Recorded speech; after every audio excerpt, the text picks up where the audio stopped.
Hi everyone, welcome along to our WAFL Weekly update. Mark Reddings alongside Jordan McCarter. We're going to recap the Sullivan Logistics WAFL action from the weekend, the ATCO WAFL W season as it unfolds. Let's begin with the WAFL action and so many tight matches again. Yeah, that's spot on, Mark. 13.6 points was the average margin. We had a 1-point thriller, we had a 5-point thriller, and the biggest margin of the week was only 22 points in a game that was still decided late in that final term. So great to see the competition really evening up across the board. Match of the round, I think, was down in Fremantle. The Bulldogs chasing a club record 18 consecutive wins.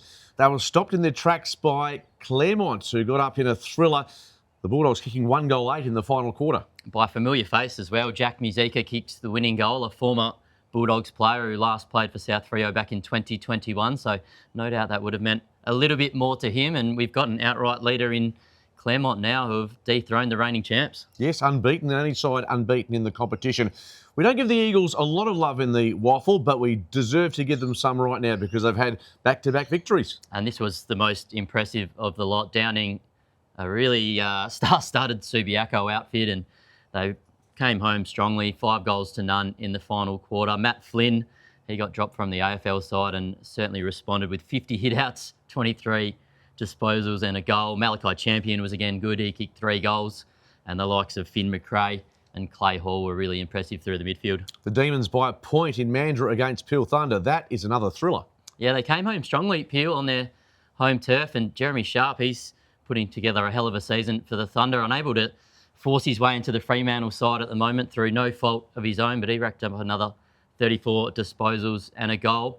But it was the Demons holding on by a point in a real thriller down in Mandurah. Now, we're at Sullivan Logistics Stadium where on Saturday night you called East Fremantle knocking over the Royals, last year's grand finalists. A bloke called Oscar Smart's been a revelation. He's fast becoming my favourite player to watch. He's a real entertainer. He had a pretty quiet first half and the Sharks looked a bit down and out early in the third quarter before Smart put on an absolute masterclass. 4 second half goals. There's not often you get nominated for the EGT Goal of the Week and the Kia WAFL Mark of the Week in the same round, but he did it in the same quarter within about 5 minutes. So he's kicked 10 goals in 3 games and been one of the recruits of the year so far. And it's still blue. Swan District's recording their first victory of the season. West Perth winless.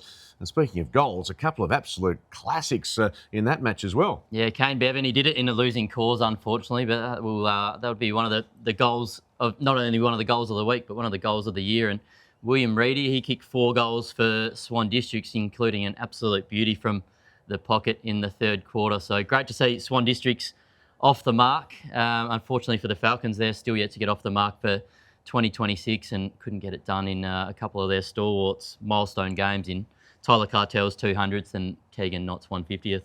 Speaking of Swan Districts, turning our attention to the ATCO WAFL W season, Swans remain unbeaten in the women's competition, a 6-point win over West Perth, and you've identified the informed player of this comp. It feels like we've got a weekly Jaime Henry segment on WAFL Weekly, Ski. That's how dominant she's been to start this season. 34.5 disposals average across the first 4 games, and she's got a season high in 37 disposals. It was a tight contest though. West Perth came home strongly but fell 6 points shy. And Swans, they've 4 from 4 now, and Jaime Henry has certainly been the star of the show and been rewarded with Kia WAFL W state team selection this week. The other winners across the weekend in the ATCO WAFL W season, Perth over Peel, Claremont, the reigning premiers, and a tight match against South Fremantle, 23 points the margin. And it was East Fremantle over the Royals. What did you like from those other remaining games? There's a draft prospect by the name of Mia Carlshausen. She is from Dalwallinu but plays their footy at Perth Footy Club, and yeah, she's certainly one to watch. Her draft stocks have risen throughout the first 4 weeks of the competition. She plays her footy across halfback and is a real damaging player. I'm looking forward to seeing how her season progresses. Swan Districts, top of the pops in the ATCO WAFL W season. It's Claremont unbeaten in the Sullivan Logistics WAFL campaign. This has been WAFL Weekly. Enjoy the footy. We'll see you next Monday.